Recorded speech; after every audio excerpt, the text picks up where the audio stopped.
Имаме вече 10. В вечната ранглиста на България единствено Славия все още има толкова национални купи след Първата световна война.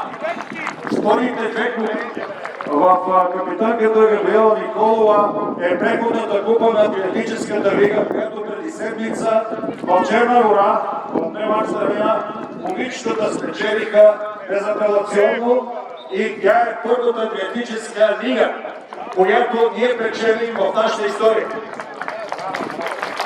В Радостина Димитрова, която в Христова Крембо беше MVP на турнира, е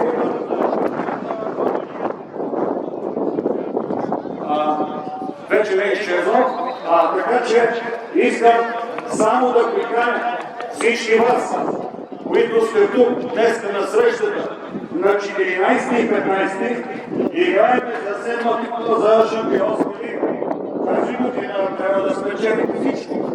Разбира се, това зависи от финалния плейоф, който е 3 от 5 в Монтана. Първите два мача са в Монтана, в зала Младост, Украина момичета, в 6 часа, във вторник и в сряда.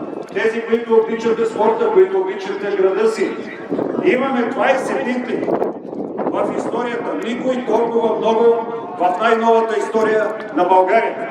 Благодаря на момичетата, благодаря на треньорите, благодаря на всички за подкрепата и внимание. Тези, съжалявам, Гери, чак толкова е по-различна, трябва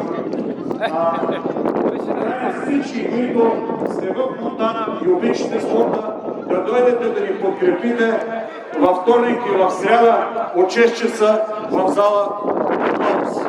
Благодаря всички, успехи на всички, добре дошли на Бързото ЦСКА. И разбира се, на нашия отбор. Твърдо и до край, както е винаги, така